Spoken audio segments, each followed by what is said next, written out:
Catherine here for Circle Art Designs. Today we will be working on our first project from the January Bargain Bead Box. This will be a knotted 2-strand necklace using S-Lon cord in a medium weight.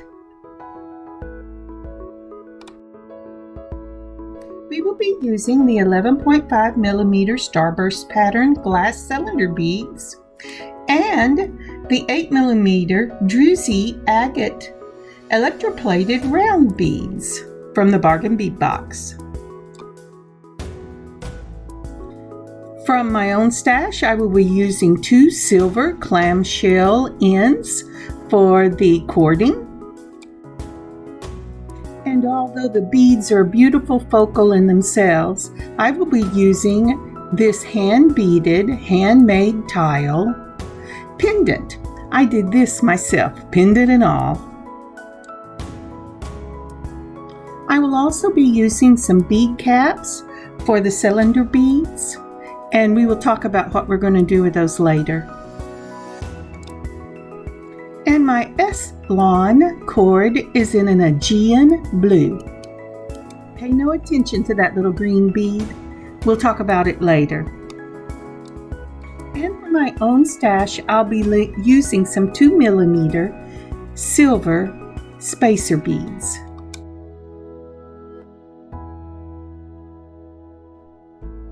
Okay, this is a quick doodle of what I'm hoping this necklace would look like.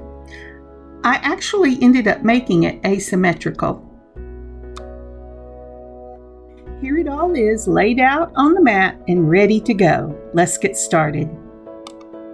To make this necklace, we will be suspending the beads between 2 knots.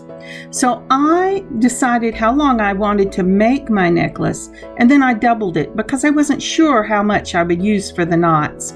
I could have used a lot less, but better safe than sorry. Sorry this section is out of focus. Hoping it gets better.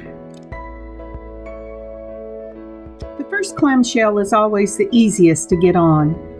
Putting both of your cords together, take the 2 ends and put it through the hole in the clamshell. Then you're going to tie an over-under knot and pull it tight up against the clamshell and close. Oh, I almost forgot. You want to cut the ends once you fit it inside your clamshell and make sure it fits. And then you will take your lighter or whatever tool you use and just touch it to the cording so that it melts a little bit and it won't come undone.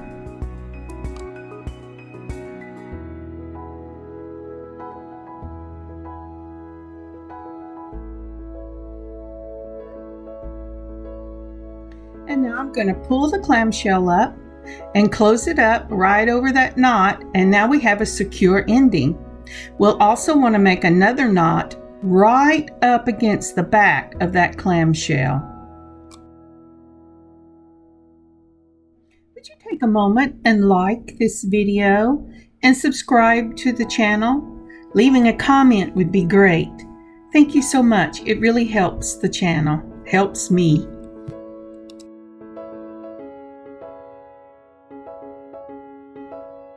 If you've watched any of my other projects that involve knotting, you've had a lot of practice at this. But again, it is make a loop, take your ends to the back of the loop, and pull it through, pulling and pushing towards the clamshell at the same time so that knot butts right up against that clamshell. Sometimes my mouth and my brain get out of sync with each other, and it takes a moment for them to sink back in. That's why sometimes I go, When you're working with 2 cords, it is very, very important that as you're pulling, you're looking at your over-under knot so that both sides are pulling at the same time so you don't get a loop stuck in there. remember that little green bead? Well, when I'm doing my knots, once I've got them almost finished, I take a bead and I put it on the cord or cords, depending on I'm using one or two, and then I push down real tight up against that knot. And as you're pushing that bead and pulling the cord at the same time, it tightens that knot up and just snugs it right up against the piece it needs to be snugged against.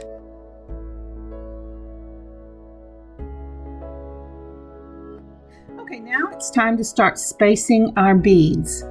I'm going to start with the Druzys bead, and I will put on a silver spacer bead, a Druzys bead, and a silver spacer bead. But first we have to tie our first knot.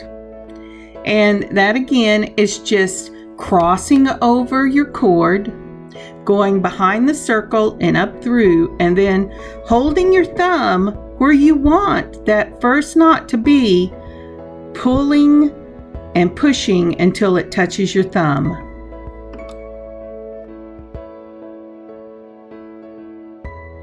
And there's our first knot. Now, a lot of people measure so that they get all their spacing just right, but I am not one of those people, at least not on this type of necklace.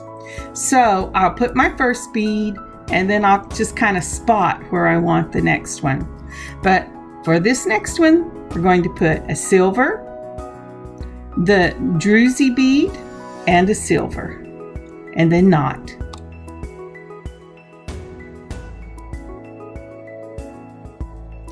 Don't get in a hurry when you're pulling these little beads down all this cording. Since you're using two cords, it is really easy to get them all knotted up, and that, I can tell you from experience, is a mess to get unknotted. So holding your beads tied against your first knot, make your loop, go around to the back, put your end through it, and then push and pull with your cord hand so that you can get that knot real close to the bead it's going towards. So my hands got real tired real fast doing this, and as I went along, maybe not in everything that I recorded, but as I went along, I used that little green bead more and more. It's really a help. You just have to get the knot almost to your bead, put the bead on, and as you're pulling and pushing that bead down, it really will snug that knot right up against the beads you're wanting it to snug to.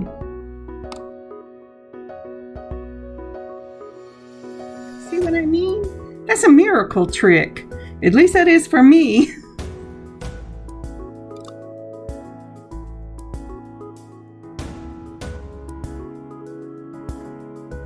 And now on the next cord, we're going to do the same thing. I'm going to eyeball it about a ½ inch to an inch down from the bottom of the bead set I just put on the previous cord. So once again, we're going to cross over our cord, making a loop, go around to the back, and put an end on it. Pinch the place you want the knot to be with your thumb and first finger, and then using the other hand, pull and push at the same time till you touch your thumb.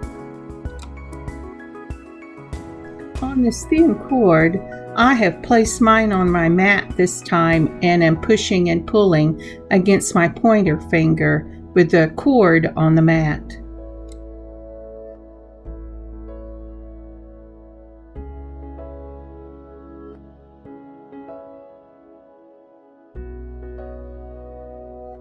So on this cord, we will do the same as the other. We will put on a silver spacer bead, our blue bead, and then a silver spacer bead. Then we're going to tie that knot down.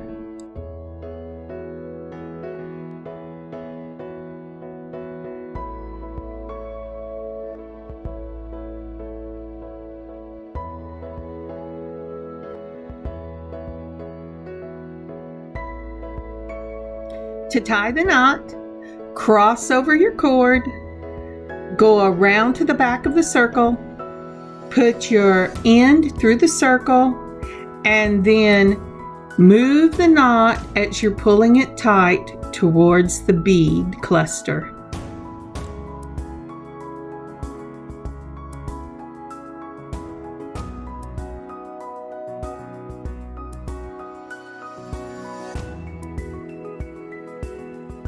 And now that I've got the knot almost to the bead cluster, I'm going to put on that little green bead and cinch it up against the silver spacer bead.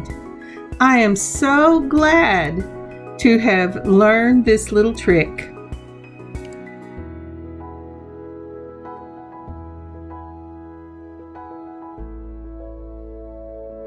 So now you can see just how they are offsetting each other.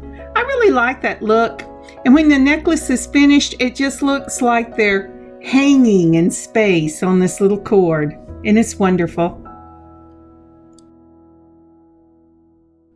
So I'm going to put 2 more of the Druzys beads on. I hope that's pronouncing it correctly.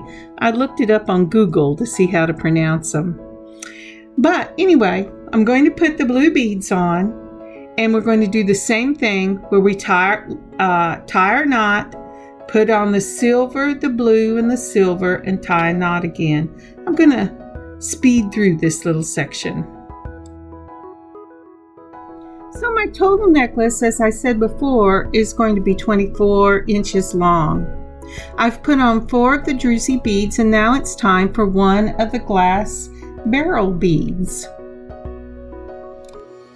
Straightening both cords out so that you have them equal distance. Make the same knot you did on a single cord and tighten it down. This will be what the bead sets up against. For these beads, you put both of your cords together, and you will put both cords through the large barrel bead. But even with 2 cords, you will find that the bead hole is way too big. So I am taking a bead cap and putting it on both ends of the barrel bead so that it will reduce down the hole that the bead will be, that the cord will be going through.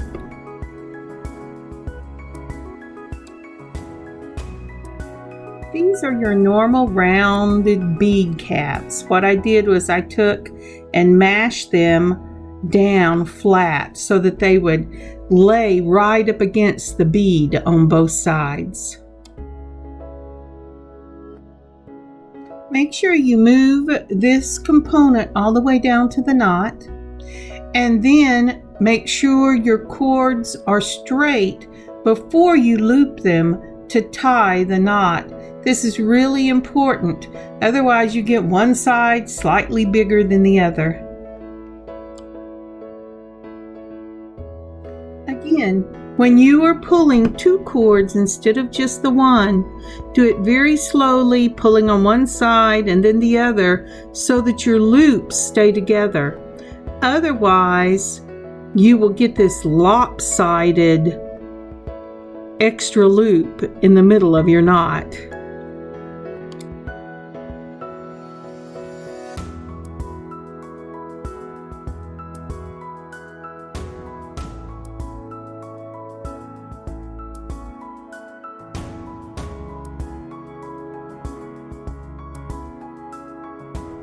And now I'm going to put on that miraculous little green bead, and I'm going to cinch this thing up together.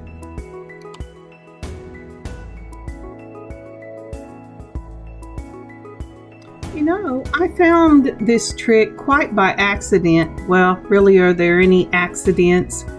But I couldn't get a knot together, and so I gave up and decided to go ahead and put a bead on a previous project.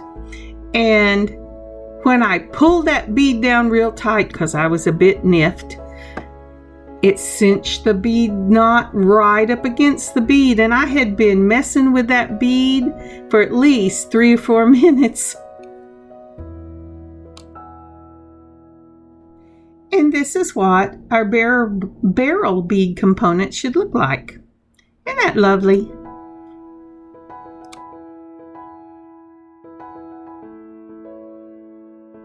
And so now we'll continue on with the dark blue beads and the silver spacer beads. I'll speed this little section up.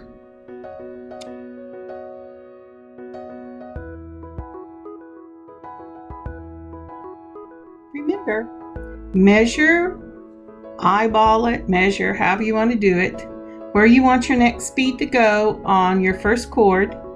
Tie your knot, put a silver bead, a blue bead, and a silver bead. Take it all the way down to the knot. Then loop your cord over itself. Go from behind and put your cord in through the loop. And then very carefully, as you pull and push, move it towards your bead component. And then we'll put the green bead on and cinch it down.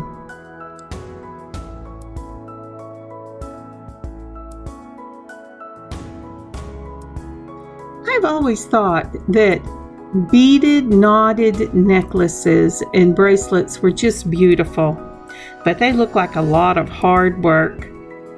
But as I have done it a little more and a little more, I have found that there's a rhythm to it that's really calming and just lets your mind be free and kind of wonder as you're just tying these little knots and putting on these little beads.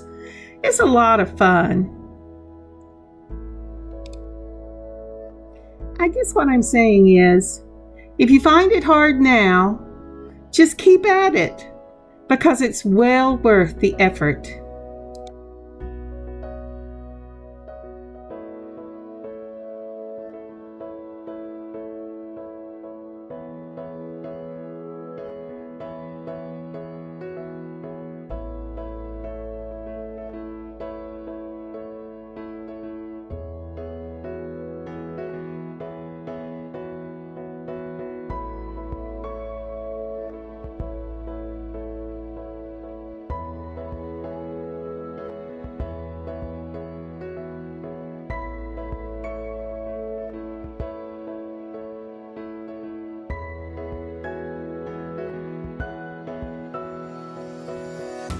Now we come to the center of the necklace. For this, I'm going to do the component of the barrel bead.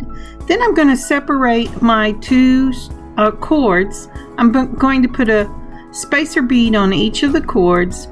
Then, taking both cords together, I'm going to put both ends through a blue bead.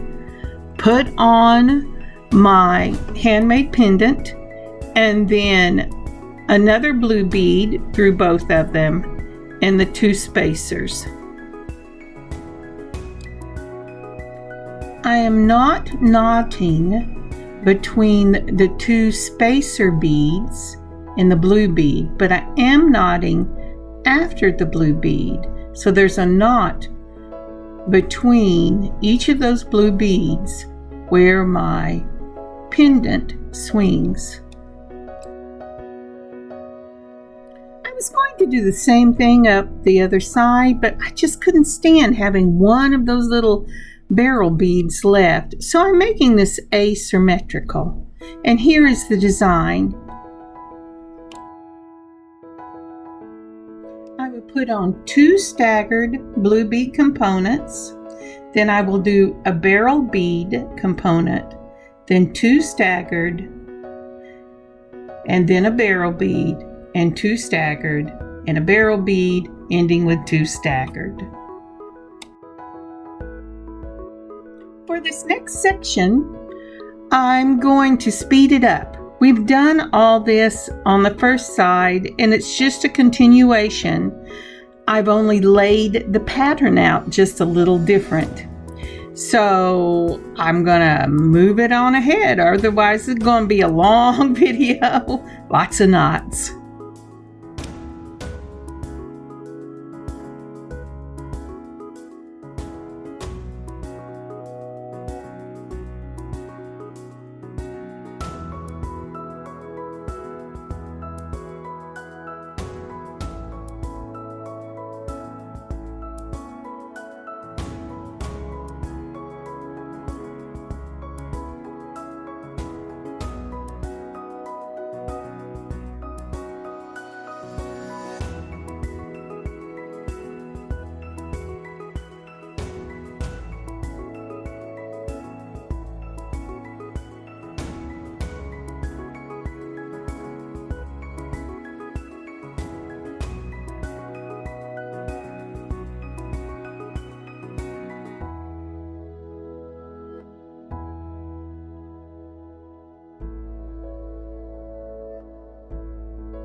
I slowed it down here because I wanted to show you could also, only on the second knot of each component, do a regular knot where you loop it over, tie it down, loop it over, tie it down, and cinch it up that way as well.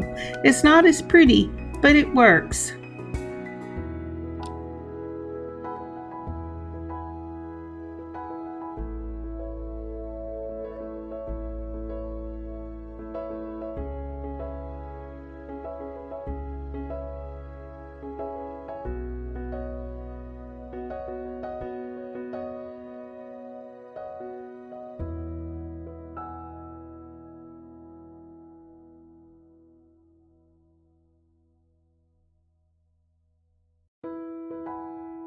And so just a reminder to you and myself, this is how the pattern will continue.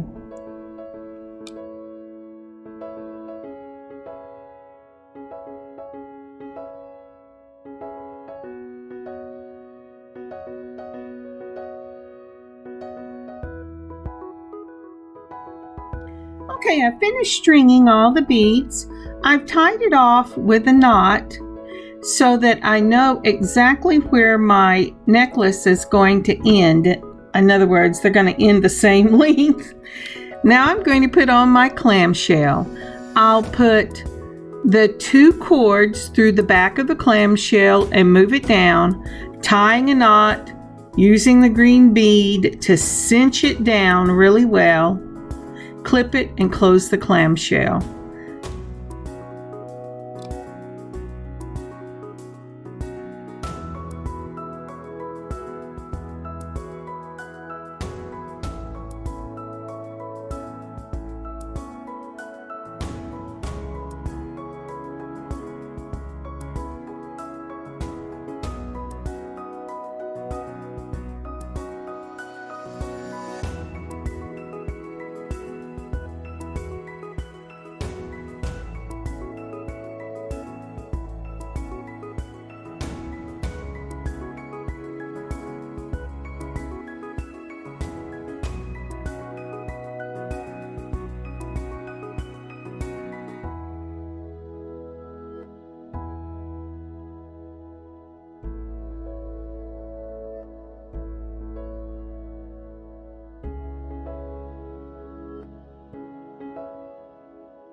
To finish this piece off, I will be using 2 of my oval jump rings.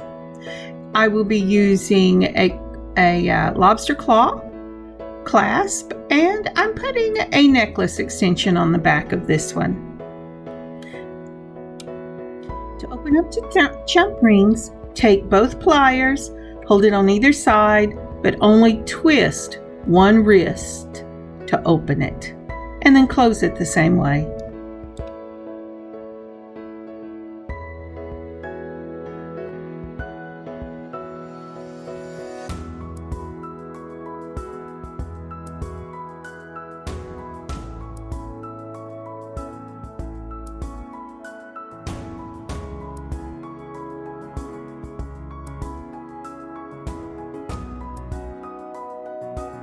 I want to thank you so much for joining me on this beading adventure today.